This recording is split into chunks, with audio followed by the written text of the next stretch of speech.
ABC Friday. It just takes one great idea to change your life.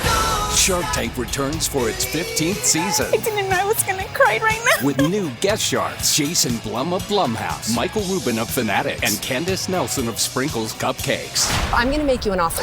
On a scale of 1 to 10. I've never seen anything like this on Shark Tank. This season is a 15. I totally believe in you. Shark Tank premieres Friday on ABC and stream on Hulu.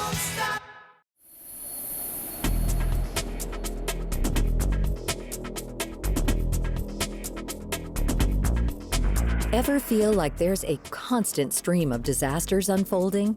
In August, more than 100 people died in the fast-moving fires in Hawaii. Earlier this month, a massive earthquake hit Morocco, killing almost 3,000. And just days later, deadly flooding led to more than 5,000 dead in Libya. With all of these catastrophes striking one after another, it's easy to feel pessimistic and powerless when it comes to the world around us. Yet, despite how frightening or gloomy the headlines seem to be day after day, for most of us, life goes on. But for the people caught in these tragedies, their nightmare continues long after the dust has settled. Zoom in on New Orleans, for instance, and the toll that Hurricane Katrina took when the storm hit the city in August 2005. Around 1,800 Americans died, and more than 850,000 homes along the Gulf Coast were heavily damaged or destroyed entirely. In the aftermath, thousands of volunteers helped the city's residents recover and rebuild. One person involved was Dr. Vicki Mays, a clinical psychologist with training in community emergency response. I actually pulled a team together from across the country. And we worked with one of the New Orleans foundations who were helping to put together a response. Mays is also a distinguished professor of psychology and health policy and management at the University of California, Los Angeles. In the years after Hurricane Katrina, she helped rebuild a framework for mental health services so that trained professionals could treat the influx of new patients dealing with PTSD, depression, and other disorders. How do you really come into a place that has had major destructions and start to rebuild a sense of community? How do you design rituals that will cause people to come together and have some sense of relief so that part of what you're trying to do is disrupt that pattern of post-traumatic stress disorder? One part of this effort included training average people on how to perform psychological first aid. So, what are some key markers to keep in mind when interacting with someone who's been through a traumatic event? Learning how to listen, learning how to help people to feel more safe and secure. It is learning how to connect people.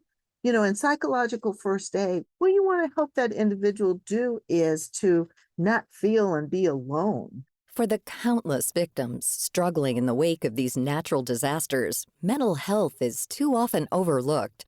The work by Mays and others like her aims to change that. But what about those who want to help but aren't in a position to provide psychological services? No matter how close or far away you are from those in need, giving back in traditional ways, like donating food or basic household items, still helps to lighten the mental load. You know, contributing money is fine, but things like sending things. One of the things in a fire that I was helping to respond to is a van came up and it was full of water. And the people said, we drove this here. Now, I don't advise, you have to know when and where to go do this. So it's not always just drive yourself and be independent and showing up. But people who think about, what can I do? You'd just be surprised the number of ways in which a little thing is a very comforting thing. Mays says that sometimes you have to get a little creative. She remembers when the war in Ukraine first began in 2021, and she was looking for a way to help. They were talking about how cold it was. I actually remembered, I said, I still have a bunch of winter clothes that I really don't wear that much anymore. And so I called the consulate and I actually delivered winter clothes. Now, those people may never know that it was me personally, but they will know that someone outside of their territory and area cared enough to make sure they got the things that were needed. So sometimes the contributions aren't always the person is going to be able to turn around and thank you, but it is something that you can do. It makes a difference. Reaching out to community-based groups or locals via social media can also be a great way to find out what people need most. However, Mays urges everyone to do some research before donating.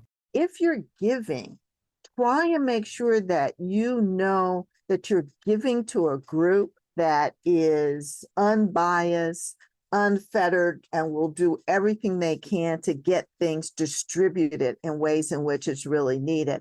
Sometimes you can give, and then you realize, for example, that that group is going to take 20 to 30% off the top for their working overhead. So I always check, and I try and actually support the groups that are already doing something there. And again, internet's great. You can look at Charity Navigator. There are lots of different ways to check it out. But if I'm really being resourceful, I try and think, now, who would know? Is there an organization that I can find? Do I have friends who, if I know something about their background, that, oh yeah, so-and-so's family was from Morocco, that's who I ask. With extreme weather events on the rise, you can be sure that there's always someone out there who could use a helping hand. And as some recent events have shown, disasters aren't just getting more frequent and powerful, they're also expanding to areas where they've never happened before. That's why it's so important to be ready for anything, even if you don't consider yourself to be in a danger zone. Have you done the planning that you need to do? You will feel so much better in the event things happen if you have a plan.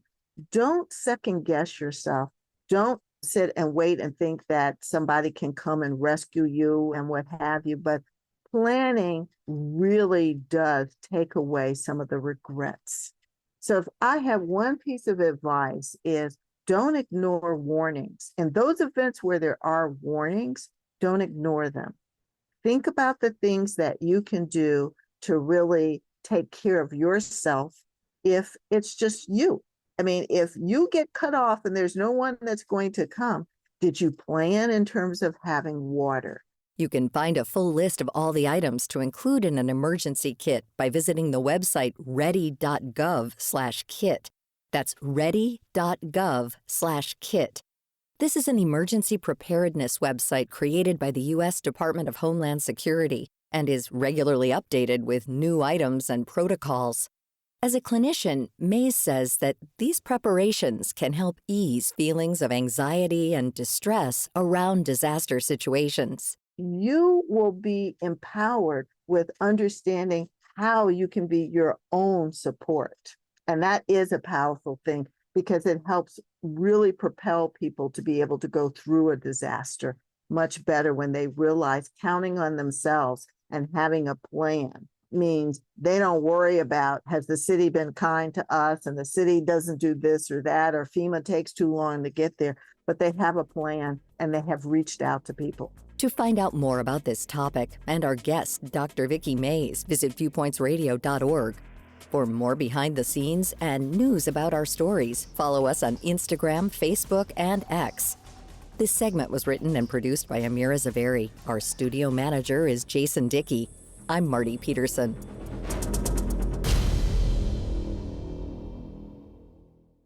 Coming up next week. You can even filter down to the level of the kinds of bags that you'd like. So grocery bags or bread bags. And all of that is representative of the food that happens to be surplus in the marketplace that you live in. Discounted mystery bags of food? Sign me up. Then it's everything from not being able to read a newspaper article to not being able to understand a job instruction manual or a credit card agreement or a lease agreement. Why we're failing students when it comes to reading in America. I'm Marty Peterson. And I'm Gary Price. These stories in depth on your public affairs magazine, Viewpoints.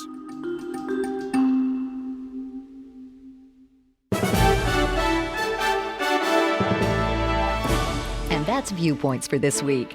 Follow us on Twitter, Facebook, and Instagram to learn more about upcoming shows and find a library of past programs on Apple Podcasts, Google Play, and Spotify. Plus, you'll always find previous segments and more information about our guests at viewpointsradio.org. Join us again next week for another edition of Viewpoints.